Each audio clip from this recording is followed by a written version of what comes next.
Joining us now is a farmer and executive director of the Back 40, Westmoreland. Will, thank you so much for joining the program. Good to be here again, Kelly. Thank you. Well, it's always great to see you. You know, there are a lot of aspects of this story to cover, but we wanted to focus this segment on how all of this is impacting your industry.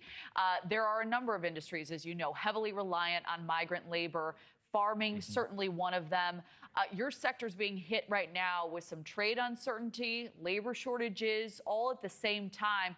So how are these ICE efforts factoring into all of this as well? Well, it isn't helping at all. I was speaking to a group of farmers this morning in California that were telling me that their absenteeism rate is up to 70% on the farms that surround this area. And I think a lot of people don't know this is a critical area of agriculture in California. They grow everything there, fruits, vegetables, nuts. The other thing is they do the same type of farming I do. They grow some critical nursery items that allow us to plant food again in the future. So it's not only harming us from an economic standpoint, but it's harming the food cycle in this country because we're going to see crops rotting in the field. And now we're looking at the possibility of future crop plant being affected by these raids as well. So, to be fair, it appears the president has been sympathetic to farmers in the wake of these raids, has heard some of those concerns. He's even said he was working on a plan to allow farmers to vouch for these workers. We have a clip here. If a farmer is willing to vouch for these people, in some way, Christy, I think we're going to have to just say that's going to be good, right? You know, we're going to be good with it, because we don't want to do it where we take all of the workers off the farms. So essentially, he said that these illegal immigrant workers may be eligible for a new type of work permit that would allow them to stay in the country, pay taxes, continue working without citizenship. What are your thoughts on the rough outline of that idea and its workability? Do you believe the president's hearing you in this moment? The president may be hearing farmers, but the confusing part about all of this policy talk is that there's a lot of contradiction inside the administration. So the day after the president made those comments, Tom Homan said, nope, we're not taking the foot off the gas. We're going to continue to go after these migrant farm workers in the same way we have since the beginning.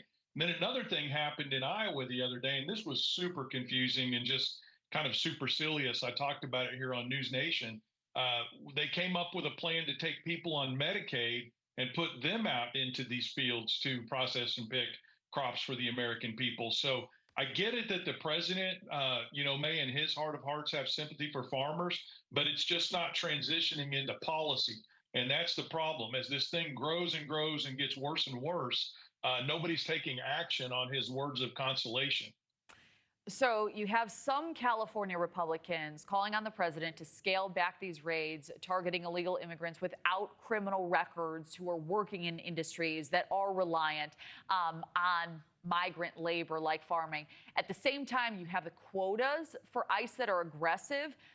And we know the president also ran his campaign with a very hardline stance on immigration. So striking a balance here is going to be a challenge. How would you like to see him walk that line?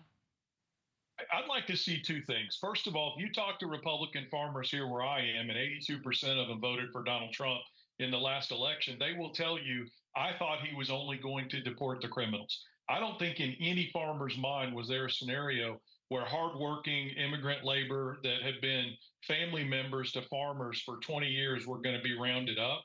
The second thing I want to say, and I know I sound like a broken record every time I come on, Kelly, this problem could be fixed easily if our politicians would sit down and solve the H-2A visa program, which is broken. If someone tries to come here legally to work in the fields, to process and pick fruits and vegetables, on average, they show up 22 days late, which means rotted crops in the field, and that's just not workable.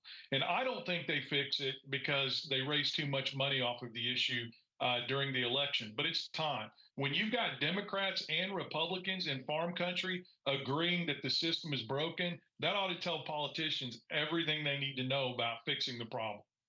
All right, Will Westmoreland, always great to have your voice on topics like these. Thank you for joining us. Thanks a lot.